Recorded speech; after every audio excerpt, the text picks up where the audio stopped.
everyone, I'm Jay from Jay and welcome to my channel. Today I'm going to come on, and this is something that I've wanted to do for a little while now, with work and obviously Christmas and all that coming up.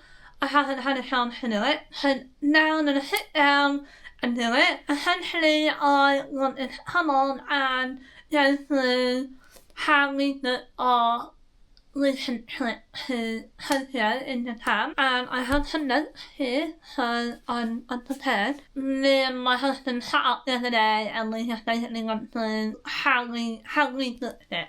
So it'll change depending on what you want from it, but this is how we've done it, and hopefully you can take something from it that might help you on your future trip. So let's get into it, shall we? So first off, when we were looking, we originally wanted to go to Asia and that part of the world. It's something that I've always wanted to do ever since I can remember. And same to my husband, we both grew up in the era of Pokemon.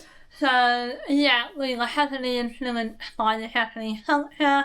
We are massive lovers of Disneyland. If you don't know from my channel already or from my Instagram, I'll tag it below. We are big Disney lovers, not just for characters and rides. We love the theming, we love the history, we love seeing how all the rides are built and things like that. So yeah, so essentially that's Japan. We wanted to look at my dates.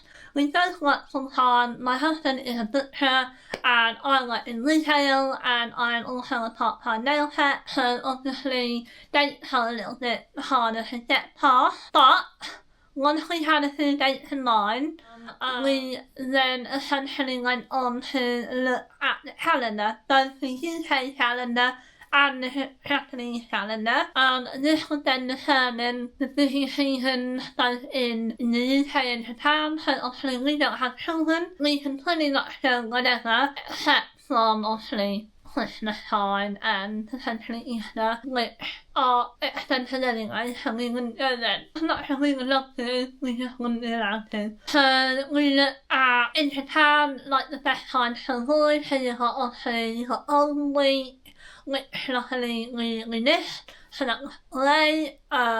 You've got their school half terms, you've got like their public holidays that are different from their school holidays, etc, etc. So when we finally went on to Google and we just typed in like Japan holiday calendars and things like that, and then we also had the UK calendar on my iPad so we could compare the two, and we finally found two dates.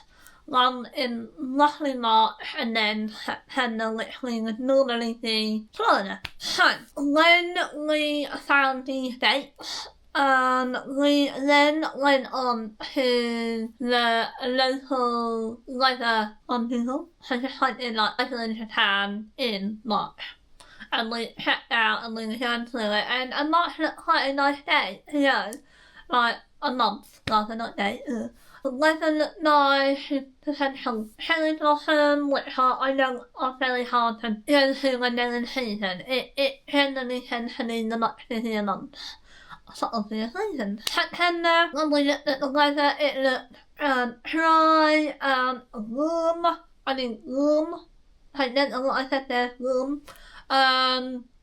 You know, t-shirt, shorts kind of weather, maybe a little jacket for later on, with the potential of heavy rain and typhoons. We've been to Disneyland twice and had hurricanes, so, you know, we're used to it, it's fine. We knew that there was potential of rain, we knew there was potential of warmth, and heat. Little did we know how warm and how humid it would be. It was probably the worst humidity I've ever felt in my whole life. I've never sweated so much in my life. It was horrendous, but we had the best time. Like, we had so much water, we kept ourselves hydrated, when we fancied it, we weren't eating just for the sake of it, because if you're like me, I don't eat much when I'm hot. My husband, on the other hand, just eats forever. And leather is another thing to look at. Not only because you want it to be nice, but you also want to know what you want to pack. So luckily we knew it was going to be nice both months. So we luckily knew that it would be short t-shirts, maybe leggings, although leggings are not considered the right attire when you go to Japan. They are considered as underwear. So I knew that I didn't want to disrespect the culture, so I didn't pack any leggings. I literally just packed shorts, like skirts or shorts that had like the little shorts underneath them, just in case there was any wind. I also didn't want to expose myself in any way. And mainly, like, jeans. I took some jeans with me just in case.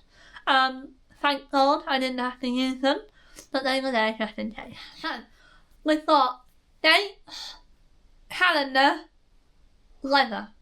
Those are the three that we initially looked at first. So after this we decided it was September that we were going to go. September was the date.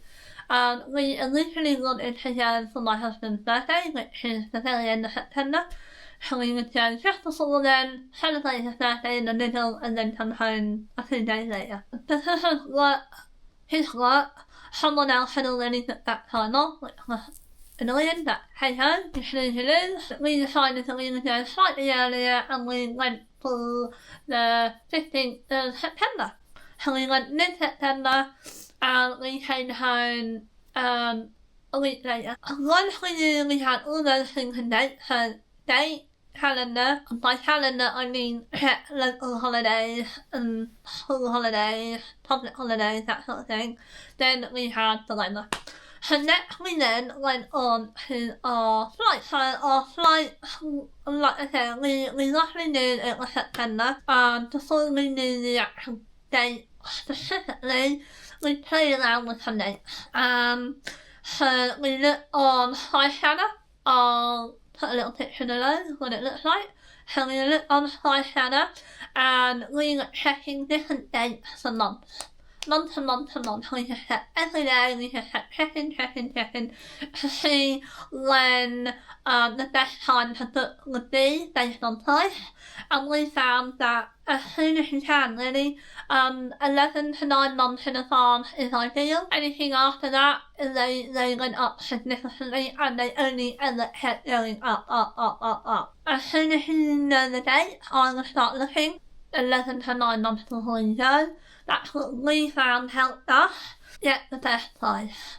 Because like I said, I mean, our flights for 2 people for 1 round trip with British Airways was coming out at £2,028 and so many pence. And then that was just economy, it wasn't premium, it wasn't upper. So yeah, we found that was the best for us.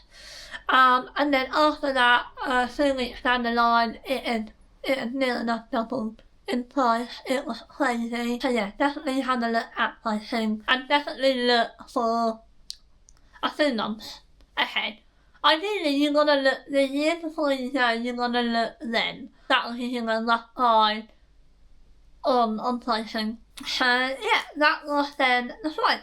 After that, we knew that it was going to be a long flight. It's a 14-hour flight. It's the longest that we've done. Currently the longest we've done is California, which is 12 hours. That wasn't too bad. I was slightly dreading the 14 hours. But actually it flew by. And in economy class, it wasn't as bad as you think.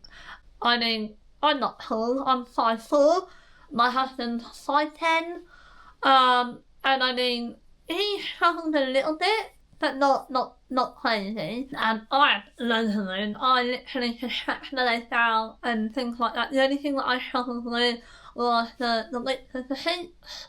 I'm really bad. I like to put my feet up when I'm in the chair, like get cozy. And I couldn't do that, so I struggled with very restless legs, which meant I had to keep getting up, I had to keep moving, I was cautious about people behind me, I had someone next to us, so yeah, I was cautious about that, but you gotta do what you gotta do. So back to the island. So yeah, we knew it was a long flight, and we knew that we were only there for a short period of time, so we were there for 7 weeks. Not 7 weeks, I wish I was there for 7 weeks, 7 days we were there for. I know you all shouted at me saying 7 days, what the hell, that's not enough, blah blah blah. Mainly at the time all that we could do, and two, although we knew we loved the idea of the town, we didn't actually know who we were going to like it once we were there. My thing is, you can turn and always head back. If you're there and you're there for a long time and you don't like it, you are stuck there. So that's how we looked at it. So yeah, we were only there for 7 days, and my god, we've done a lot in 7 days. So stay on and I'll tell you about that later. But time. So 14-hour flight, we know.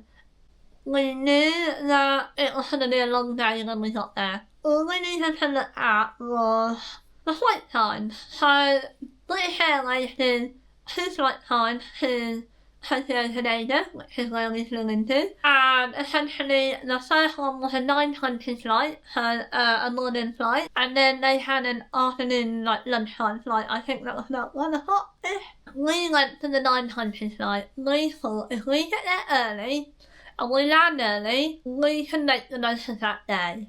We're very used to getting up early and flying and then having to spend hours before we actually can go to bed.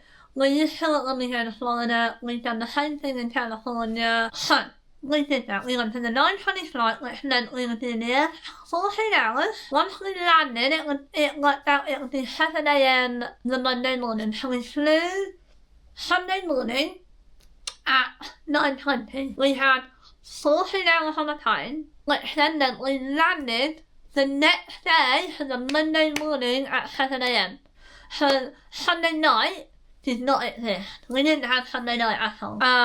So that meant we had to keep awake for that whole day, and I made sure that we had a lot going on that we didn't really have a chance to sort of stop. But I mean, we stopped for like snacks, and when we were at certain venues we stopped and we took our time and we looked around, but we didn't actually stop fully. So I think that helped. At the end of the evening we were delirious. We couldn't walk, we couldn't talk to each other.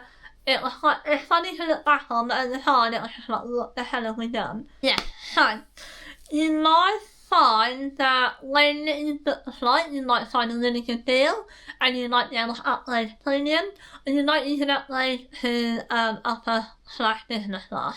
If you can, I highly recommend it. If you don't have the money to do that, do not feel like you have to. We didn't. We always try and do things on a budget, because we want to try and have enough money to then buy merch, or if the time came and we wanted to upgrade at a later date, we have that opportunity to do so if there are seats available. If you can get an extra legroom seat, or if you can get upper class and have a bed, highly recommend it.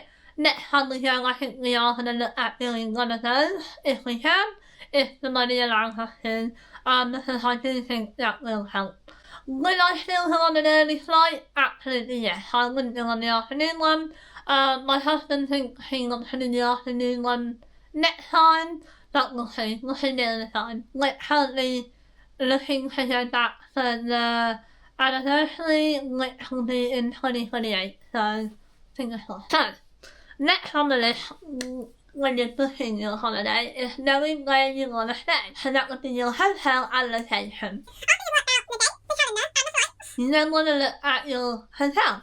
So we knew that we would be spending the majority of our time at Disneyland and Disney Sea. That was the main reason that we were going.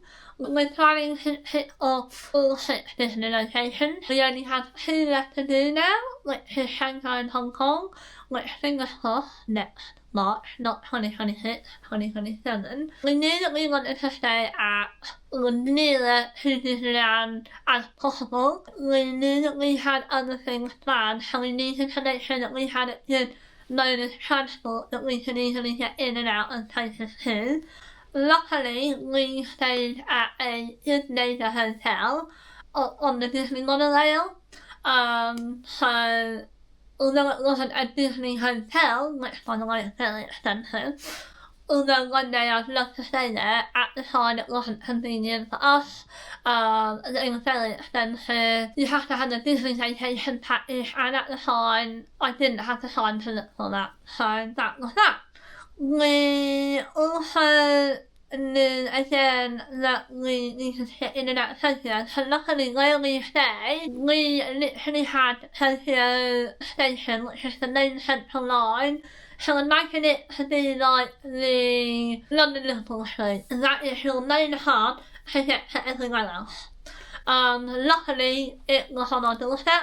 So that really helped getting in and out of Tokyo, in and out of Shibuya, and places like that. We found it on Booking.com. Again, I'll put a picture here.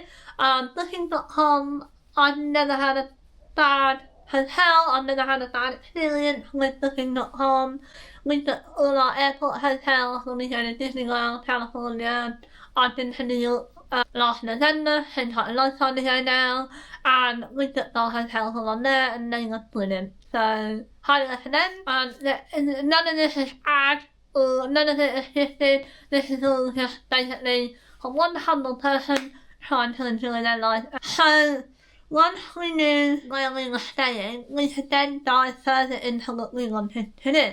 So, as you know, our main thing was Disneyland and Disney Sea, but we also knew that there were some places that we wanted to visit. These were places like Shibuya. We knew we wanted to see Shibuya Crossing, we wanted to do Shibuya Sky, we wanted to see the Tokyo Sky Tree, we also knew that we wanted to do one of the teen labs.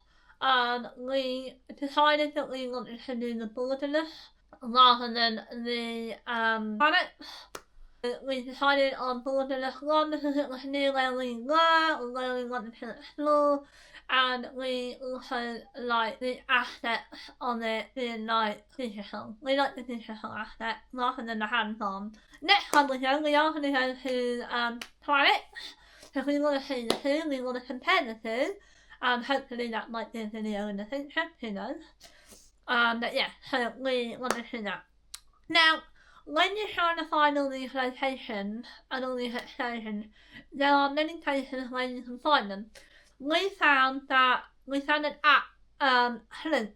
So Klook.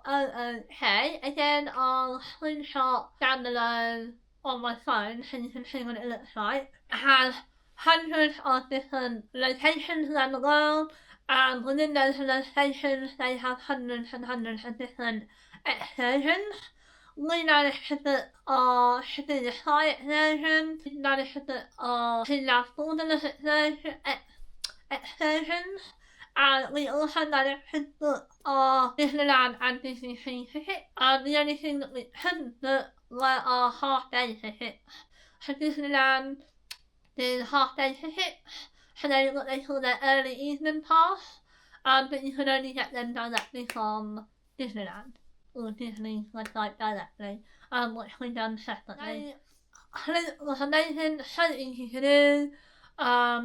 We also paid with the from our Monzo card, mainly because our bank charges us when we pay in a foreign fee, so with our Monzo card you don't get charged.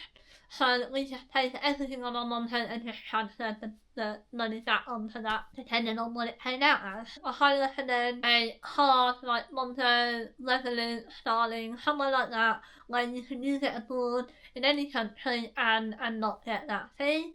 And also, it's like, and it completely, as soon as you pay for something in Japan, it will automatically convert it into English. So, yeah, brilliant. I've used it New York, Orlando, we now use it in, we don't take cash anymore. I've taken it to California, my mum recently took it to Germany when she went to the Christmas market. Great, highly recommend. Yeah. So now you've got your flights, you've got your dates, you've got your hotel, you've got what you want to do, all written down, and you're starting to look at your tickets. The next thing you want to look at are your eSIMs. So, we all have phones, we all want to keep in touch with family and friends, and we like to send photos, and we like to upload to our social media. Now, some mobile providers will allow you to have, like myself, I have a contract down for me to use my phone abroad, in America, like in Europe, in Australia, places like that. The only thing that I couldn't do was I couldn't use it in Japan. Japan is not on the list of places that I can use it. I went onto it and I looked for eSIMs. And I only really wanted it for data. We knew we weren't going to call anyone or message anyone. If we wanted to message someone, we could use WhatsApp. So we only knew we needed it for the data, mainly some maps uploaded to my Instagram and keeping in touch with family and friends on WhatsApp or iMessage if you have an iPhone. I looked at many different eSIMs and we found one, and if I can find it again I will put it below here. It was fantastic. It was so cheap, and if I find the price I'll put it here. But me and my husband got one separately, and it was so easy to upload onto our phone. You basically get a QR code, you'll scan it essentially on your phone. How we done this is I got my QR code sent to my husband's phone so that I could scan it on his phone, and his QR code came to my email address so that he can scan it on my phone. That's a bit of a haphazard way to do it, but we found that was easiest to do. And we added an extra day on just to allow us to set it up the night before in our hotel room. That way we knew that when we landed it would be fine. We didn't have to fuss around in the airport trying to get like an internet. So yeah, that's what we done, and that's what we found best works for us. And you might find that you don't want to do that and you just want to like upload it when you get there. Personally, we knew that it would be very early. We knew that immigration and customs might take slightly longer than normal. One, because we didn't know what the hell to do, and two, we'd heard that it can take a little while, so we were prepared for that, and we just didn't want to add on unnecessary things to our trip. While we were there, we also knew that because we were landing early, we wanted to not have to walk around with our luggage. We took 2 suitcases and 2 hand luggage. So we had one big one each and one small one each. Literally, our big suitcases barely had anything in them. And then our little ones had like snacks, pillows, that sort of thing for the plane. We knew that we didn't want to take these around with us, so we opted for a luggage delivery service to our hotel. Again, we found this on Flint, but we didn't book it in advance. We decided against it because we didn't know what time, if there would be any delays and things like that. We decided that we would just do it at the airport when we got there. Luckily we did, because after all that travelling, we were so hot and sweaty, and we also hadn't had a wash properly since the Saturday night. This was then Monday morning. So we decided that in the airport, before we moved on with the rest of our day, we would have a shower. They had shower rooms in the airport, which I thought were genius. So we decided to do that. They're not overly cheap, but they did the job. We got clean, we got fresh, we had fresh clothes on, we managed to brush our teeth, so we felt new. Although we were very tired, we did feel quite refreshed. Obviously we know that when we went out of the airport that we all go to pot, because the humidity and the heat just came over us like a tidal wave. It was insane. Nonetheless, we got clean, we got fresh, we had fresh clothes and fresh pants on, so that's the main thing. If I can find the price of what we pay for that, for our luggage delivery service, I'll put it here as well. Essentially, you take your luggage to the delivery luggage service area, they weigh it, and based on the weight, and basically if you want it same day, or if you want it the next day, if you're not overly bothered about when you get it, we knew we wanted it the same day because the next day was our first day in Disney and I had the most adorable outfit planned, so I knew that I needed that luggage, simple as that. So we paid a little bit extra for the same day delivery. When we got to our hotel at 9 o'clock the night time, it was there. It was waiting, it had been there hours. They then brought it up to our room. Brilliant. Absolutely phenomenal. Would I do it again? Yes. Hand on heart. If I knew that we were going to go early and we wanted to explore other areas of Tokyo again? Yes, I would. Are we going to be doing it in 2028? No, because we are planning to hopefully get the later flight, which means we go straight to the hotel and we're planning to do an evening in Disney that same night. So now, you have now heard about the calendar, and by calendar I mean public holidays, half terms, that sort of thing. The weather you need to keep an eye on to know what you need to pack. Although it is not guaranteed, you need to be prepared. You then want to look at flights, that's your fourth thing. And then you want to look at the time of the flight, and bear in mind that it's nearly a 14-hour flight with an 8-hour time difference. Bear that in mind. Then you need to look at your hotel and where you want to stay. This will depend on what you want from the holiday. So whether you want to go to Osaka, whether you want to spend time in Tokyo, or whether you want to go to Disney, or things like that. That is going to be your main thing other than your date and your flight. The next you're going to look at are your excursions. Again, you will find hundreds and hundreds and hundreds of excursions on Clue. I'll again put them here so you know, and I will tag all the websites and stuff in the description box should you need to use them in the future. On Clue, you'll also be able to find Asians, but I know people like the Hackett family, they use Holofly, and so that's the initial roundup of how we booked our trip to Tokyo. Thank you so much for watching. This is only my second video on YouTube, and I really hope that this helps someone on a budget, whether you be a single traveller, a couple, a family. If you do go to Tokyo or have been, I'd love to hear about it in the comments below, and I'd really appreciate a thumbs up, and it really helps someone like me that's new and not wants to be seen. And again, I will put my Instagram here, go ahead and give me a follow on there. Mainly Disney, Universal, with some occasional odd trips in between, will be on there, and I will see you guys in the next one. Thank you, bye!